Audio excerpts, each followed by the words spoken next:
अस्सलाम वालेकुम, welcome back to my YouTube channel cooking in my style. आज आपके साथ गाजर खीर या गजरेला की मज़ेदार सी रेसिपी शेयर करने जा रही हूँ। तो चलें रेसिपी स्टार्ट करते हैं। बिस्मिल्लाहिर्रहमानिर्रहीम। यहाँ मेरे पास हाफ़ केजी के करीब छोटे साइज़ की गाजर हैं, जिन्हें मैंने धो के कद्दूकश कर लिया है। और 1 कप के करीब चावल, जिन्हें मैंने भिगो के वॉश कर लिया है। और ड्राई फ्रूट्स हैं हमारे पास। तो चलते हैं कुकिंग की तरफ। बिस्मिल्लाहिर्रहमानिर्रहीम। सबसे पहले एक बर्तन में मैंने ले लिया है तकरीबन 1 लीटर के करीब दूध। अब दूध में 2 अदद सब्ज़ इलायची डालकर इसे बॉयल होने के लिए छोड़ देंगे। अब दूध में जैसे ही बॉयल आने लगे तो इसमें डालें कद्दूकश की हुई गाजर और आंच को कर लें कम और इसे कवर करके तकरीबन 5 से 10 मिनट के लिए छोड़ दें ताकि गाजर अच्छे से गल जाए।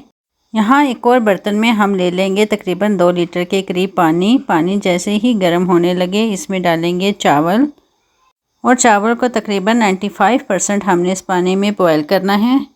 यहाँ एक नज़र हम गाजर को भी चेक कर लेते हैं। गाजर दूध में आस्ता आस्ता गल रही हैं, तो आंच को कम ही रहने दें।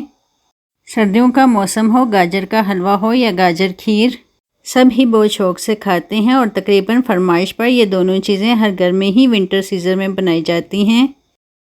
तो लें जी, यहाँ चावल भी हमारे तकरीबन 95% गल चुके हैं। अब हम इसे स्टिन कर लेते हैं। अब इन चावलों को थोड़ा सा ठंडा होने दें। फिर किसी ग्राइंडर में दूध के साथ हमने इसे कुछ सेकंड के लिए ब्लेंड करना है। तो लें जी, यहाँ हमने सब चावलों को ग्राइंड कर लिया है और गाजर भी हमारी दूध के साथ अच्छे से गल चुकी हैं। अब इसमें जाएगी 1 पैक क्रीम। यहाँ मैं डब्बे वाली क्रीम का इस्तेमाल कर रही हूँ, आप फ्रेश क्रीम का भी इस्तेमाल कर सकते हैं। अब इसे अच्छे से मिक्स करके 1 से 2 मिनट के लिए मज़ीद पकने दें। फिर इसमें ग्राइंड किए हुए चावल डालें और इसे फिर एक दफ़ा अच्छे से मिक्स करें। चावलों का बिल्कुल हलवा नहीं बना देना, मैं आपको चावल भी चेक करवा लेती हूँ। यहाँ आपको छोटे छोटे से चावल नज़र आ रहे होंगे। आपने भी चावलों को इतना ही ग्राइंड करना है कि चावलों के ये छोटे छोटे से दाने नज़र आते रहें। और इस मज़ेदार सी गाजर खीर को मज़ीद 2 से 3 मिनट के लिए पकने दें और वक्फे वक्फे से चम्मच को भी हिलाते रहें। अब जाएगी इसमें चीनी। तो चीनी का इस्तेमाल आप अपनी मर्ज़ी के मुताबिक कर सकते हैं। मैं यहाँ तकरीबन 2 से 2.5 कप के करीब चीनी इसमें शामिल कर रही हूँ।